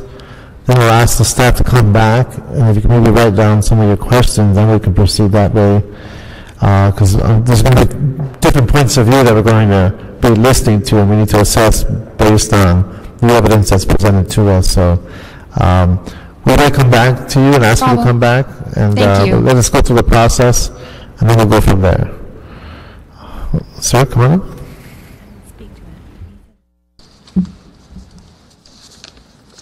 Good afternoon. I'm Dwight Steinert with Planning Associates, representing Angeles National, the owner and the applicant in this case. We appreciate the time and effort that staff took reviewing this project. As a matter of fact, we have literally reams of paper that were provided to staff to show compliance with those mitigation measures. Our specific appeal was requested some modification, or sorry, requested clarification of some of the conditions as it related to the trails and the long-term habitat management plan. We believe the way that staff had drafted their condition, it sounded as if we were asking for 2 additional years before we would be implementing the long-term habitat management plan. And that's just not a true statement. We believe that our language made it clear that the proposed 2-year plan review would be triggered if the preserve area is not transferred to a public agency. As identified by Mr. Weintraub's presentation, this case has a long history. For most of that history, 240 acres were anticipated, 240 acres of our property were anticipated to be transferred to the MRCA. Within that 240 acres, there are a number of competing resources that have to be balanced. We believe that the City Council, when they approved the project and the subsequent plan approvals, do strike an appropriate balance of these issues, not the least of which is public access versus resource management. Since this area was anticipated to be transferred to the MRCA, there were details that had been outlined in the long-term habitat plan that were not implemented because we were going to allow MRCA to manage the property in the way they had anticipated. However, last October, we were informed by the MRCA that they would not be taking the property due to a number of constraints. At that time, we had to seriously look at implementing the long-term habitat management plan ourselves. Since the February hearing with Mr. Weintraub, there has been new efforts and significant efforts within MRCA to get the property to be able to be transferred. Since the February hearing, we've worked with the MRCA staff to see that this transfer can occur. As Mr. Weintraub indicated, we've even gone through the lot line adjustment process to be able to create a parcel that can be transferred. These other efforts have included several visits by MRCA staff to the site, meetings between the legal counsels of both the property owner and MRCA. And a few weeks ago, we actually presented a draft of a transfer agreement to MRCA. We were informed that they have started the review of that document, but it is still an ongoing negotiation at this point. I stand here today to say we are proposing to continue those negotiations so that this land can be transferred to the MRCA. At the same time, we have also found ourselves, based on what we had heard in October, with having to look at potentially being the long-term managers of the habitat plan. We've already conducted 2 cleanups of the preserve area. We've worked with the City of Los Angeles and the Police Department to come up with a strategy to control homelessness in the preserve area.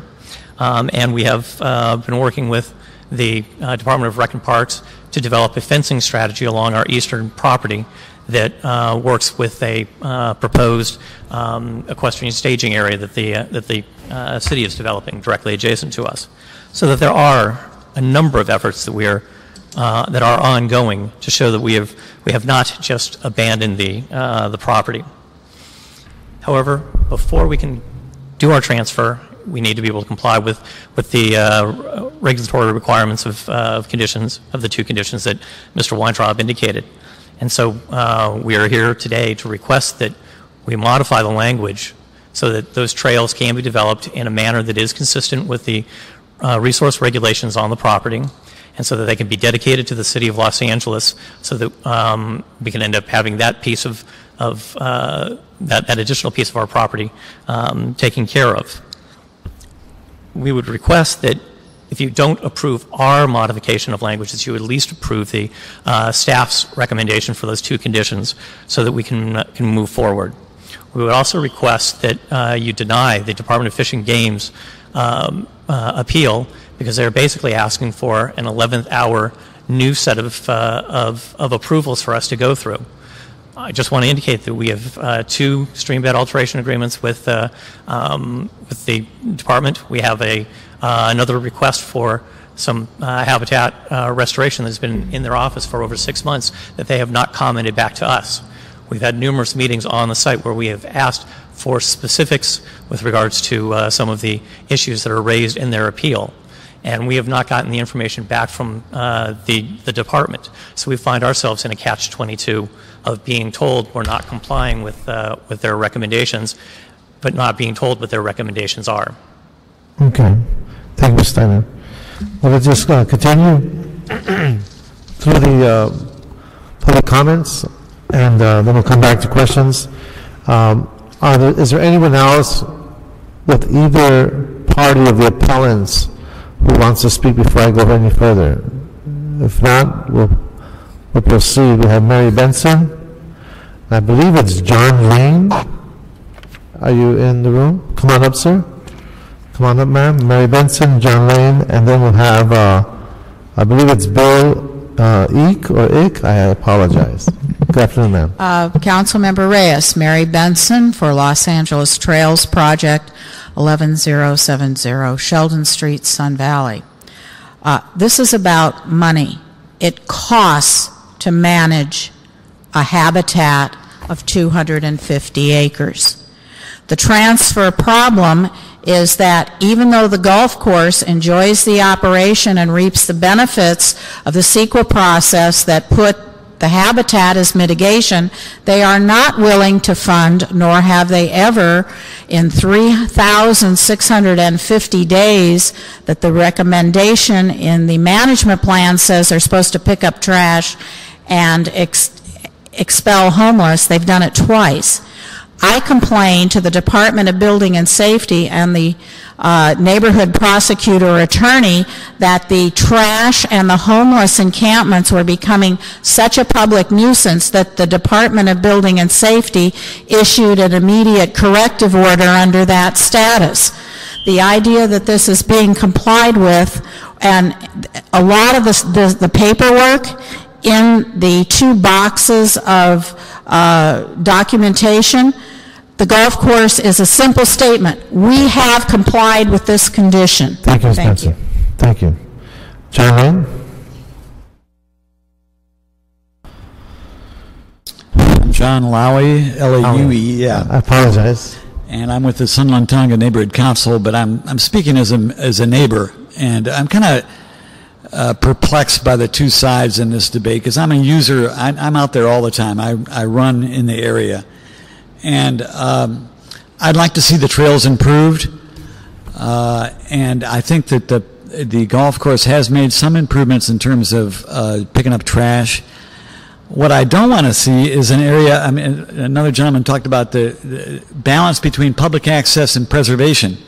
I don't want to see a bunch of fences around little areas of this habitat that would ruin the way it is right now. I mean, the trails need to be improved. There really needs to be a bicycle trail connecting from one end to the other. For the people of the community, this trail system needs to be connected all the way down to Hanson Dam, where, I mean, there's a tremendous opportunity here. And what I'm hearing is two sides, the preservation versus the golf course. We really need to work together, and what I'm advocating, there needs to be some more public meetings to really plan this correctly. Thank you, Mr. Louis. Thank you, sir. And we can just keep an eye on the clock, so that way, no, sir. Well, I can't see the clock because it's pointed the other way. There you go. How's that? 1 minute. Wow.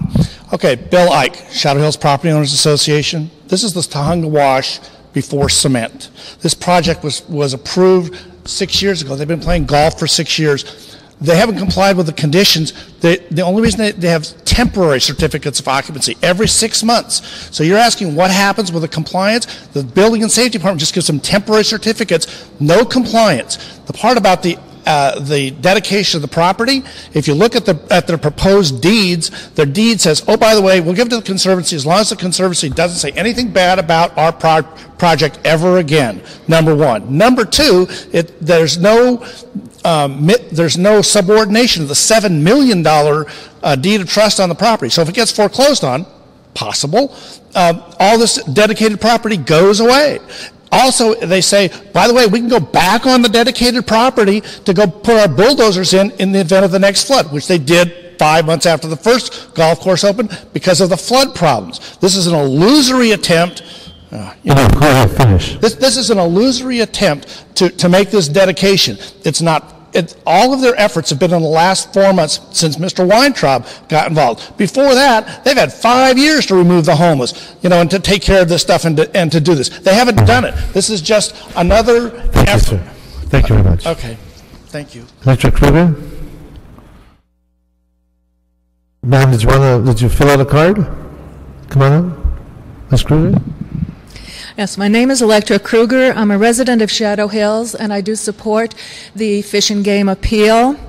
The terms and conditions, number 5 of the Angeles National Golf Course conditional plan approval does not stipulate a requirement of a fee title transfer of mitigation preservation land to an appropriate habitat management agency such as the MRCA, a requirement that was mandatory upon the project per the original permit obligations.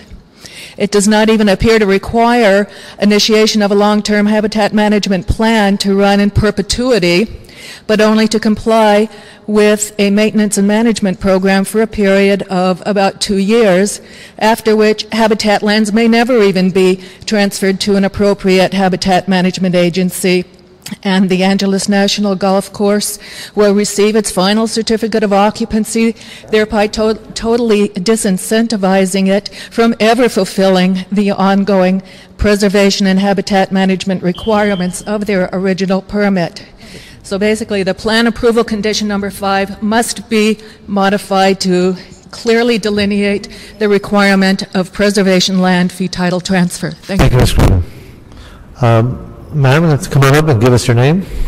Hi, my name is Liz Thompson, and I'm here representing the Sullivan-Tahunga Chamber of Commerce for President Jim Moore, who couldn't be here, and also for the Sullivan-Tahunga Lions Club.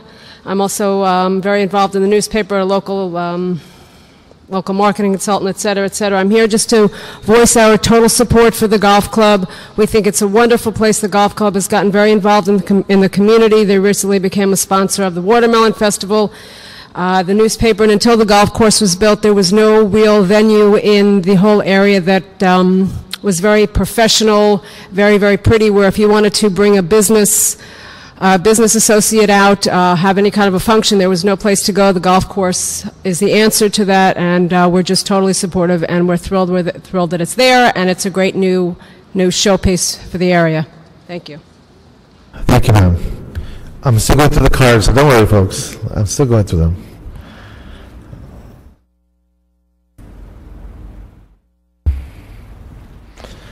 We have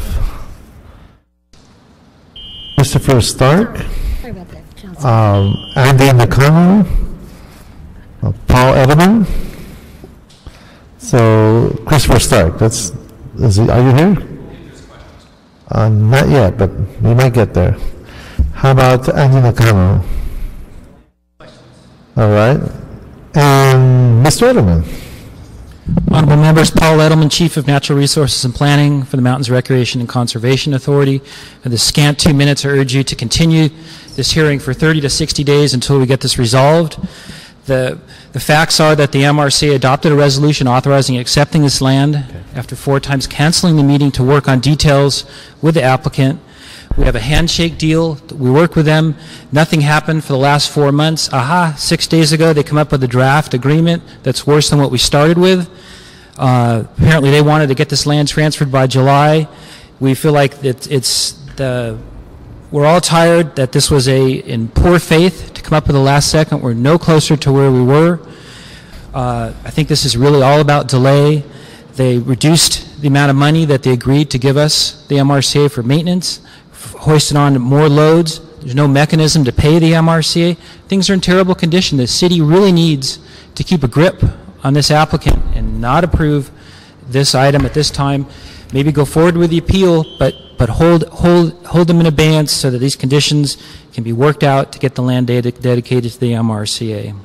It's been, the land was supposed to transfer when the property was graded. I can go on and on. I wish I had more time. Thank you. Thank you again for being here.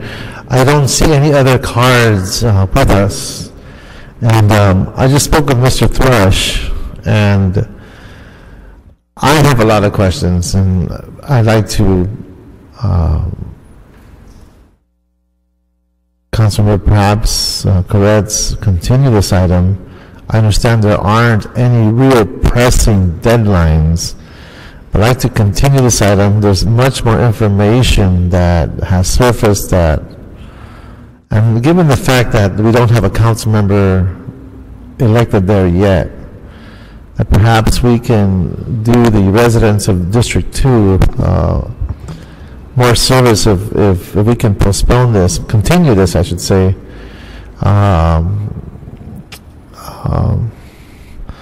How's our committee next week? Is it packed? Very packed. Okay, how about 2 weeks?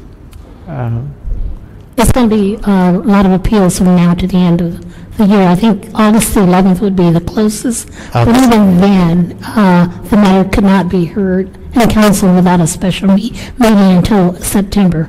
Recess begins on the 17th of August. And the only way that you would be able to get a continuance on this without having to act and having council continue would be by mutual consent with the applicant. Is the applicant here? That'd be the owner? I think the representative for the applicant is Mr. Steiner at this time. Okay. Are you okay with the continuance? If when it provides us more time to sort out, there's a lot of information here that's coming at us at one time, 2 very different perspectives, and spend more time with Mr. Weintraub and trying to understand the history and how it evolved, and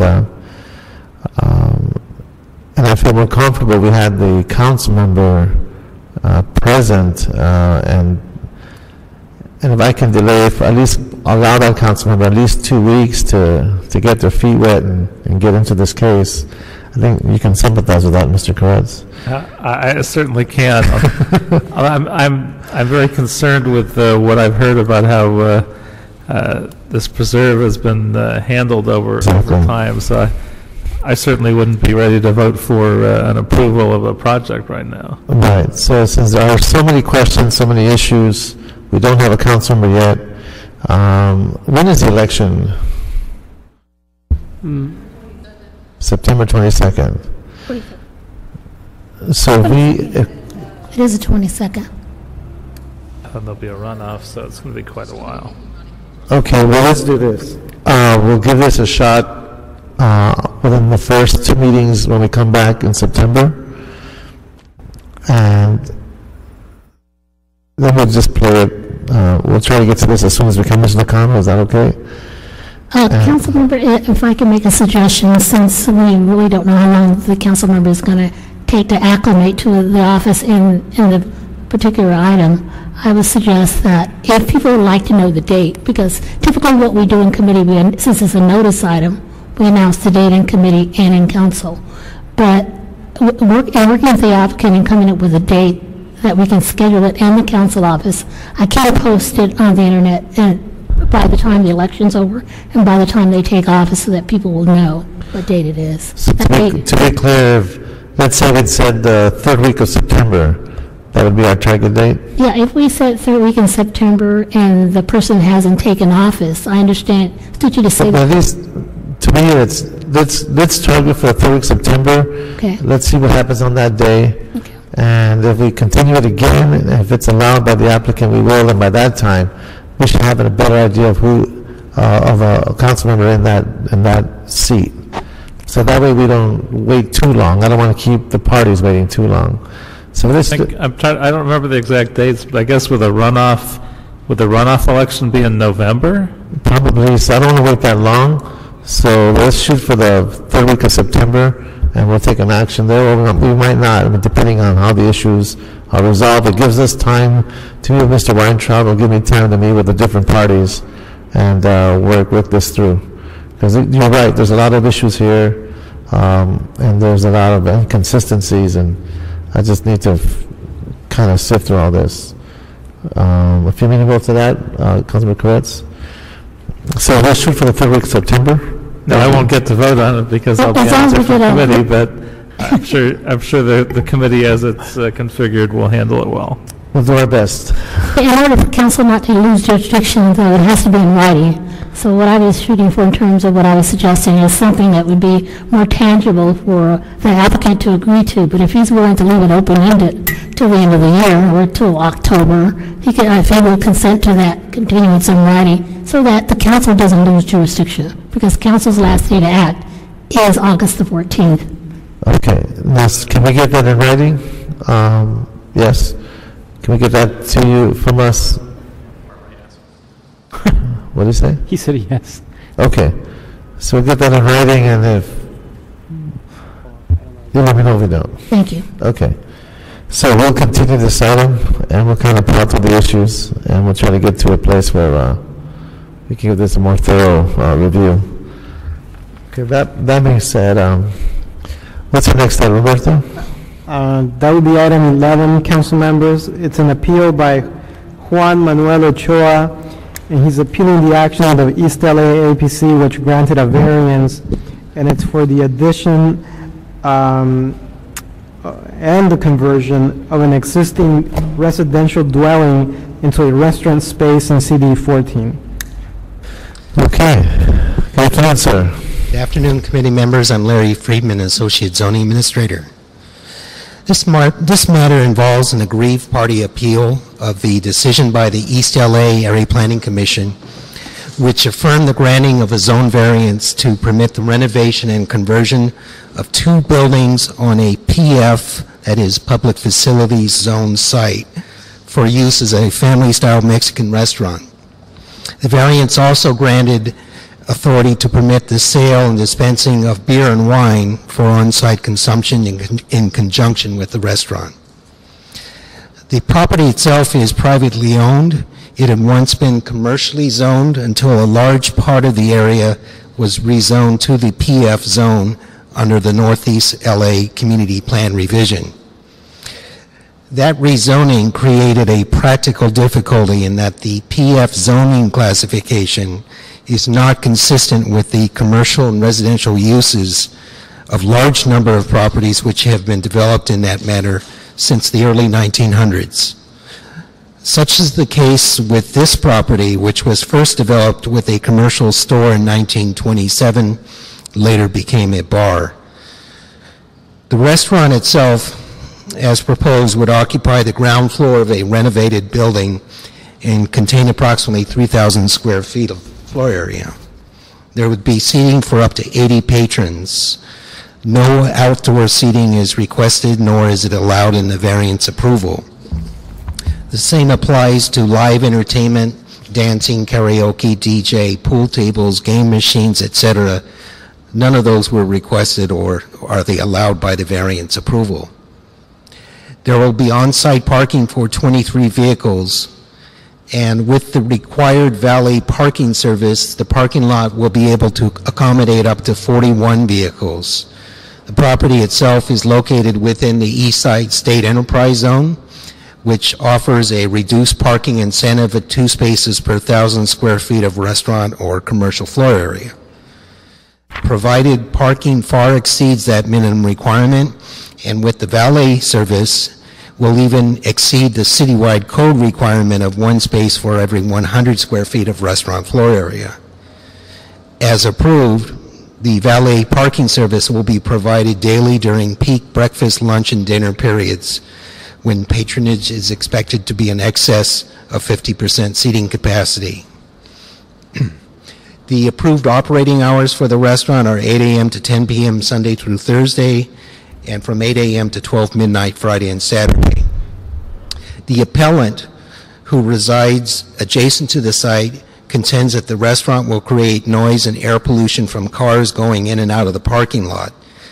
The fear is that the proposed restaurant will bring back nuisance problems that were experienced by the neighborhood when the bar formerly operated on the premises. The appellant also claims that construction at the site had been going on for some time without permits. However, the applicant claims that although some initial construction work had begun some time ago, there has been no recent construction activity.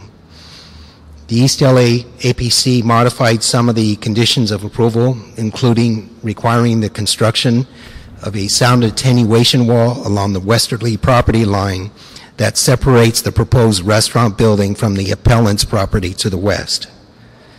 Council office has expressed support for the project at the zoning administrator's hearing, indicating that the site has a history of commercial use and the variance is logical. If you have any questions at this time, I'll be glad to take them. What is your recommendation on this one? Recommendation would be to sustain the APC decision. Okay. Thanks. Any questions from staff? All right. Okay, so let's hear from the appellant and the reason for the appeal. I believe it's, is it Juan Manuel Ochoa?